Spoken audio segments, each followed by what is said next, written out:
Namaskar learners, I am Mansi Sanghvi and welcome to the National Institute of Open Schooling Studio. As you are well aware, we bring to you various audio and video programs on a plethora of subjects. And today as well, we have a very interesting subject, sociology.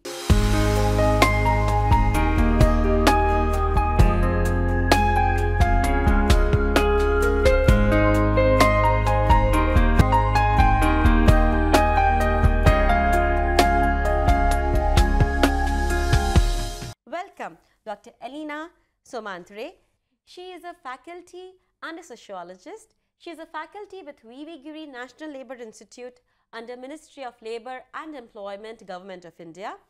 Welcome Mr. Sukant Mahapatra. He is Academic Officer of Sociology at NIOS. Dr. Elena, can you please explain to us what is social structure? Yes, sure. I will just start with an example that if a person is a learner, like you all are learners with NIOS, you have been following a strict discipline pattern of life because you have to accommodate your learning interests and you have to also carry out your routine everyday daily activities. So your structural arrangements have compelled you to behave in a particular pattern. Similarly, if you are employed somewhere and you are also a learner at NIOS, you arrange your everyday daily routine activities like brushing, taking care of everyday activities and doing regular duties as per your schedule, which is given to you by the structure which is followed, which is comfortable for you working as an employee and also comfortable for you doing learning activities for NIOS. So a structure governs your everyday routine activities. In fact, structure provides you an ordered arrangement of how to behave, where to behave and what kind of behavior you have to do when you are a member of that particular structure. Mr. Sukant, can you please explain the concept of social structure? Before that, I'll say what is structure and then I'll explain what is social structure. So structure comes from Latin word stroyer, which means to build. So structure means an arrangement of parts in which every part has a function to do. So we can say that every society has a system and a system has units, and without the function of one unit, other unit cannot function properly. Dr. Elena, so what is the definition of social structure? Yeah, in sociology, there is no standard or agreed definition of social structure, but if we talk about social structure in a very sociological sense given by different sociologists, it means ordered arrangement of parts where each and every part of the social structure are interrelated so that they can perform a particular function. So these parts in connection with each other contribute towards maintaining of the whole society. For example, there are various norms, customs, values, belief systems in a society which are interrelated with each other in different social institutions, and they contribute towards maintaining the value consensus of the society. That is how a social structure operates in a society. So what are the characteristics of social structure? Yeah, social structure has a number of characteristics, and one of them is that it should be governed by norms. Every individual performs his roles according to the social norms. We can say that in Indian society we have certain kind of norms and it differs from other kind of society. Suppose what is in American society, that norms may not be in Indian society, and what is in Indian society that may not be in American society. For example, we can say that old age home concept is coming off, but that is not very much popular in Indian society in comparison to other societies, because here we believe in the system of karma and dharma. We say that suppose if you are not behaving to a particular individual in a better manner, so you cannot expect that. So if you are saying that we'll send our parents, those who have become old, to the old age homes, it may happen that at our time our son may send to us to the old age homes. So proper functioning of social structure depends on one's position and one's role. We can take the example of a family where there is father, mother, son and daughter. Everyone has its own function and one's role. So if one deviates from his or her own role, so we cannot have a smooth social or smooth family. We can say that, take another example. Suppose a girl take up number of roles when she goes to the office, she behaves in a particular manner. When she becomes a housewife, she behaves in a particular manner. And when as a daughter, her role also varies. So we can say that social structure depends on performance of one's position and role. Dr. Elena, would you like to add something to it? Yes, I would like to say that one of the important characteristics of social structure is socially approved norms of the society. Any behavior which is under a structural arrangement needs to be approved by the society. For example, members of the society are expected to behave in a particular manner which is acceptable by the members of the society. That means, to be precise, it should be socially sanctioned by the members of the society. For example, a girl child who is married and goes to a particular family is expected to behave in a particular manner if it is a different kind of family. If it is a joint family where there are in-laws present, then she has to maintain behavior pattern like giving respect to the senior or elder members in the family.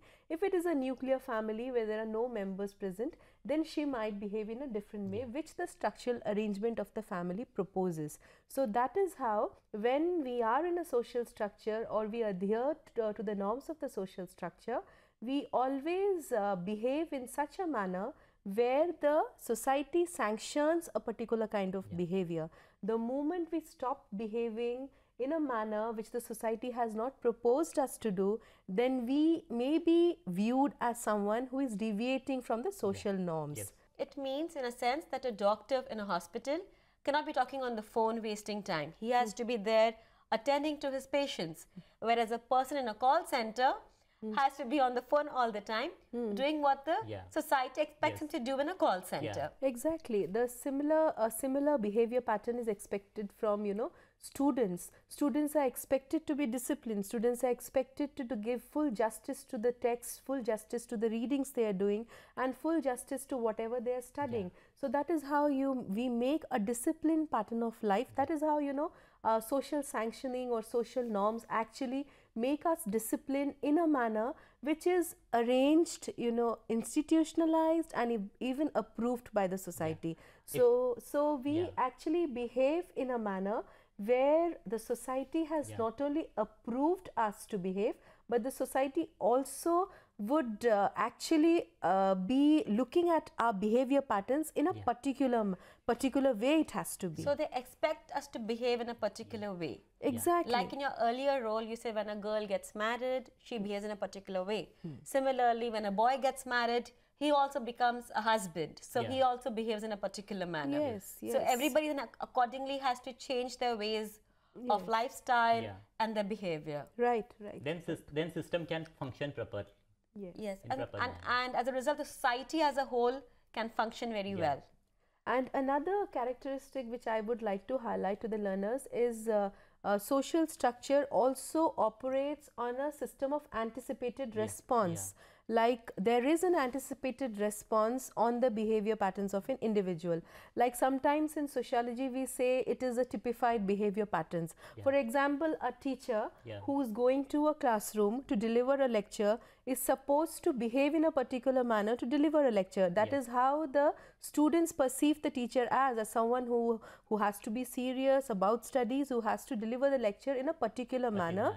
And that is how, it is an anticipated response. Like students would be sitting in a very disciplined manner because they expect that the teacher is coming to the class. The moment there is a time for the teacher to come, they behave in a particular manner. They maintain the minimum classroom decorum. And they also believe that the teacher who is entering the classroom would be sitting in a particular manner, talking in a particular manner. This is how, is an anticipated response of the members of the society, which is there itself in the social structure, embedded in the very nature of social structure.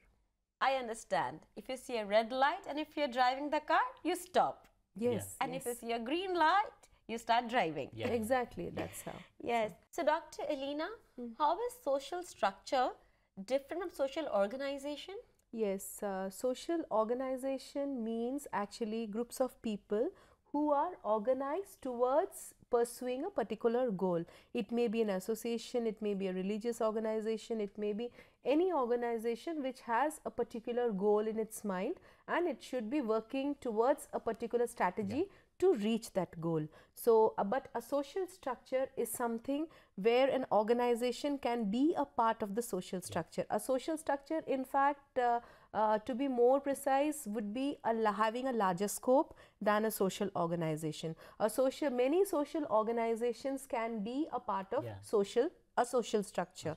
For example, you can have youth clubs, you can have religious associations, you can have sports club within a particular social structure. That is how an organization operates. Moreover, if we look into the differences, social organizations always specifies on maintaining a coordinated relationship or maintaining a system of relationships. Like, we are organized for a purpose, we have a particular goal in mind, we would pursue that goal. In case of a social structure, it's not necessary that they will be, having a well coordinated system of relationships, but the parts of the structure are coordinated. For example, like the parts of a body, your hands, legs and eyes, mouth, everything is coordinated for the smooth functioning of the body, right?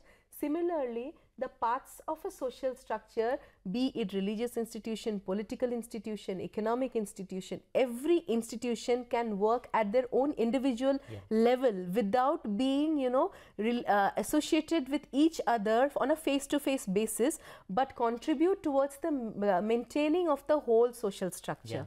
That is how it operates. I mean, the scope expands in case of social structure, but when we talk about social organization, since it is a smaller entity where people might be focusing on face-to-face relationships and might be discussing on a face-to-face basis for pursuing a particular goal. We can take an example, like suppose we in a social structure we have police, like legal system we have, then we have political system, then we have economic system. So they perform their own roles, and that gives a complete society. So the end goal is the same in this case, the smooth running of the country, whereas that independent roles are separately stated to them and they're working harmoniously together. Yes, and social organization actually focuses on maintaining social relationships, but social structure, as I already mentioned, it has got a more larger scope. Like, it not only focuses on maintaining social relationships, it also focuses on, coordination of various aspects of the structure, so that the structures contribute either in a coordinated manner towards the maintenance of the whole entire structure. That is how it operates, along with maintaining a balance in social relationships. So what is the basis of a social structure? The basis are the ordered arrangements of parts, how the parts of the structure are arranged with each other. So, like, for example, a particular economic system would not function without a political system in a country. Like, for a country like India, if we have an economic system, it has to be connected with the political system, with other systems. That means we need to pursue a goal. When suppose we are in the economic system, we have a role of production and distribution, and suppose we are producing, but if we are not distributing equally or according to our own goals, then the problem occurs. Suppose we have sufficient production, but we are not distributing equally. We are not distributing because there are a number of people, those who want that has to be distributed. So we have to need to pursue a goal. And second thing, we have to prepare to accept one's role and status. As I shown, I have my own roles. I have to perform that. As a father has to perform his role. So we have to prepare one's status and role. And then there are norms and mores. These are the basis of social structure. Yes, and then, for example, to make the learners maybe more clear about it. For example, if we take a religious institution, it becomes a social structure then. Within that religious institution, you have a mosque, you have a temple, you have a church, which are organizations which are working towards for pursuing those religious interests. So various organizations make an entire structure. Exactly. Okay. So what is the relationship between a social structure and a social system? Before explaining social structure and social relationships between social structure and social system, I want to explain what is social system. System generally means an orderly arrangement of constituent units. And the main features of social system are, it is made up of different parts. There must be systematic relations between different parts. Arrangement of these parts should create a pattern, and then there is a functional relationship among the parts of system. As we told earlier, there are many examples that it is made of different parts. Suppose we told that a political system, we have economic system, we have legal system. So these are related, and they follow a pattern. But they have to work together. Yeah. Simultaneously. Yes. Yes. So then how do we define a social system, Dr. Elena? Yeah, when we go towards a particular sociological definition of a social system, we say that it is a theoretical scheme, as many scholars, many sociologists like Talcott Parsons, who have worked on social system in their books, they have mentioned that it's a theoretical scheme which articulates our own field with others and which are equally a part of some broader fundamental system. That's how Parson perceives a social system as a system. It can be itself a part of any larger system, but as a part, it would be also fulfilling certain functions in that particular system. So, as Mr. Mahapatra was also saying that in a system, it becomes very important to do the functions also. That's how, you know, many structural functionalists like Parsons, when they perceive a structure, when they talk about a structure, they also perceive a function attached to it. So, every system has got a function attached to it. So, when we talk about a definition of a social system, we say they are actually operational manuals. They are operational manuals for maintaining of social structure. They actually provide guidelines on how to maintain the social structure.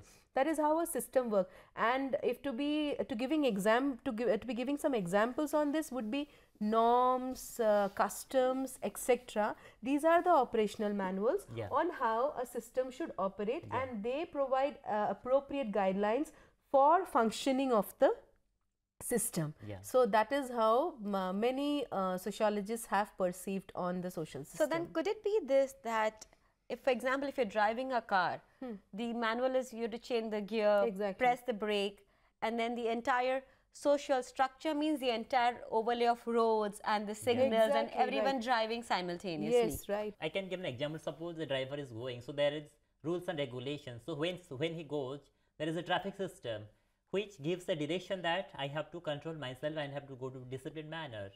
And sometimes, suppose if he'll go, then there will be there is a chance of accident. And when accident occurs, so he thinks about what kind of medical expenditure will be there. So I have to be very cautious. What are the characteristics of a social system? Yeah, social system is based on, you know, interaction of plurality of individuals, and this interaction should have a meaning. A famous prominent sociologist, Emile Durkheim, he talked about, you know, social actions being given a meaning.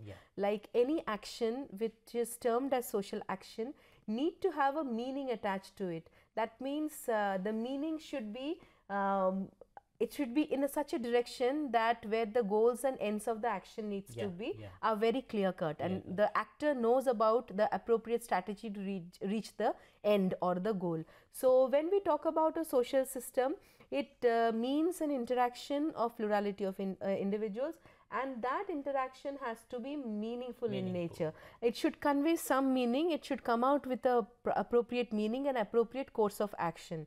Then as a system, as a unity, various parts of the system like the institutions, your customs, traditions, then value preferences, laws, they are arranged in an integrated manner. So that is how this is what is an important characteristic of a system, where all the parts are integrated in a whole, and there is also a functional relationship existing between these parts.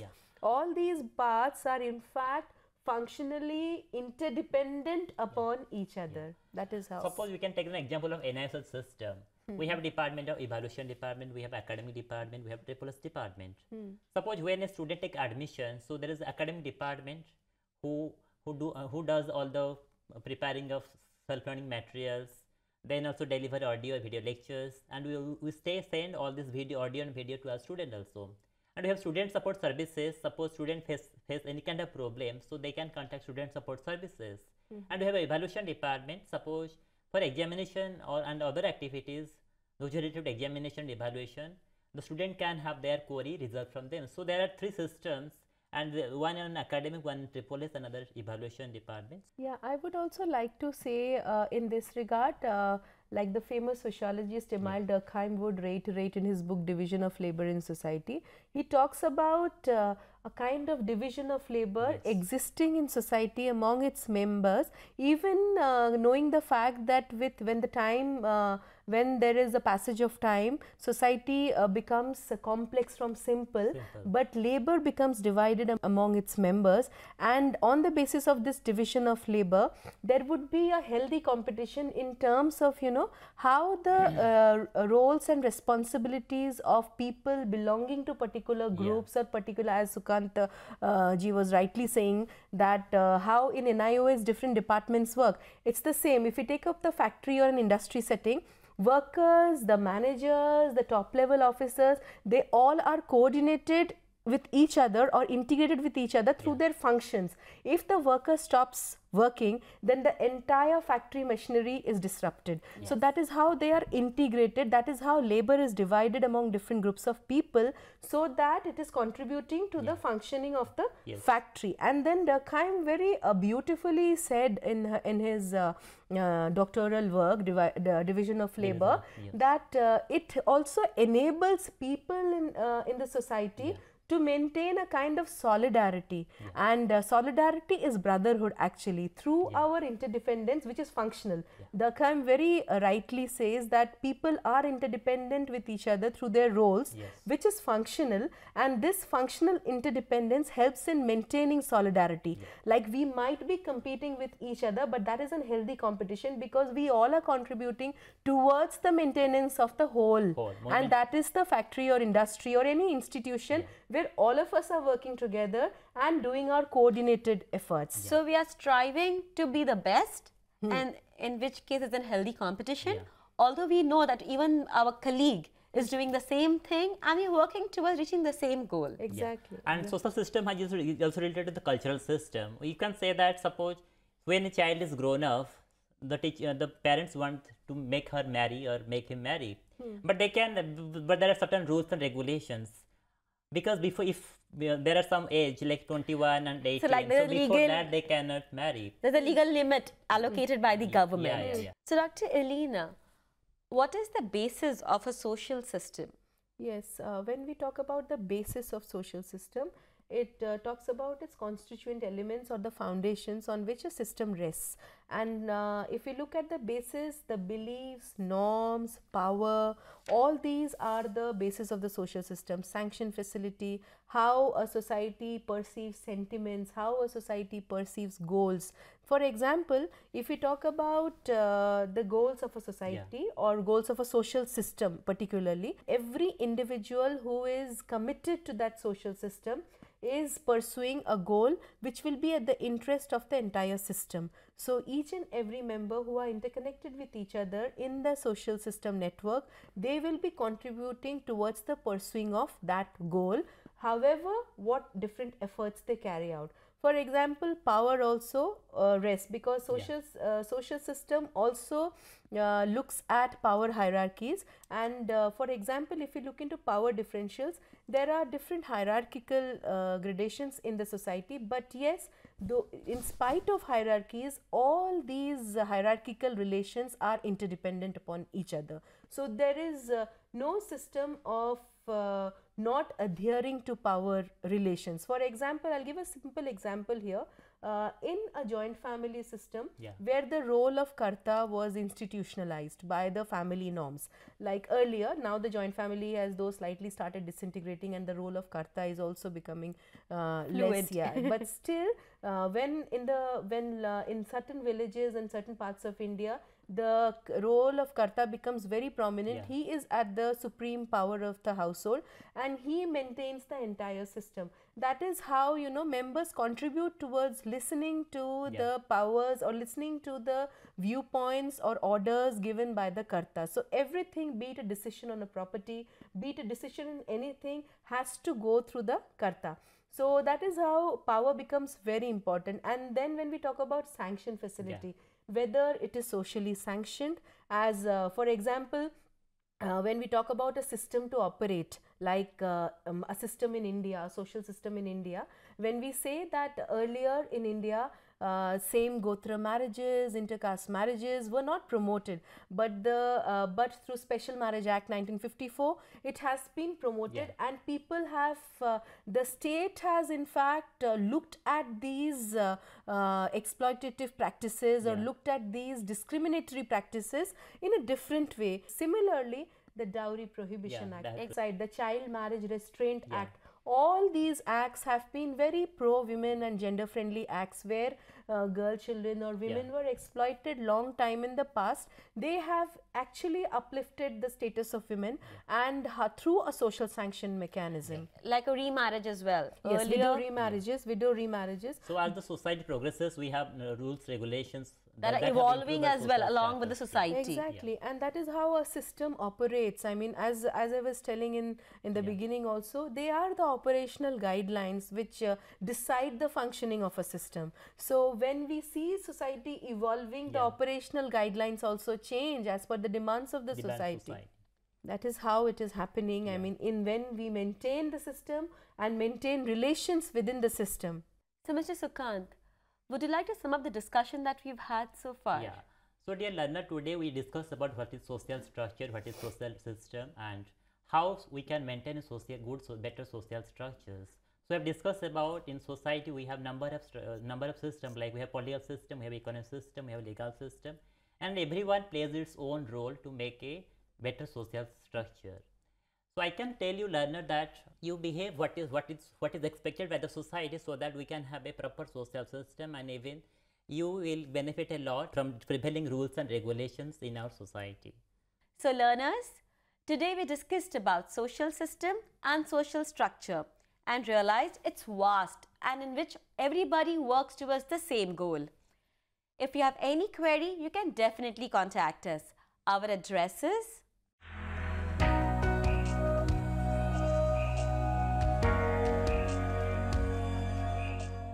You can listen to our audio programs on the website of NIOS or our web radio Mukt Vidyavani.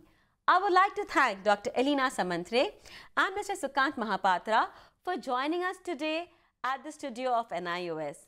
We wish you all the best, and we will be back very soon with different topics and different subjects.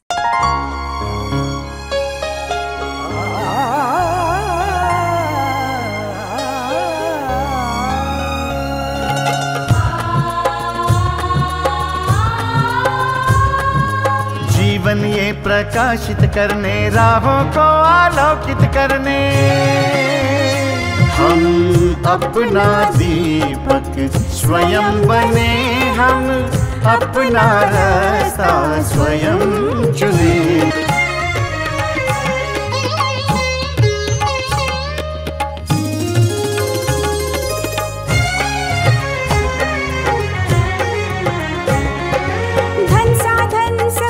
सीमा से विद्यालय जो मुक्त हो, धन साधन समय की सीमा से विद्यालय जो मुक्त हो। कभी पढ़े हम कहीं पढ़े,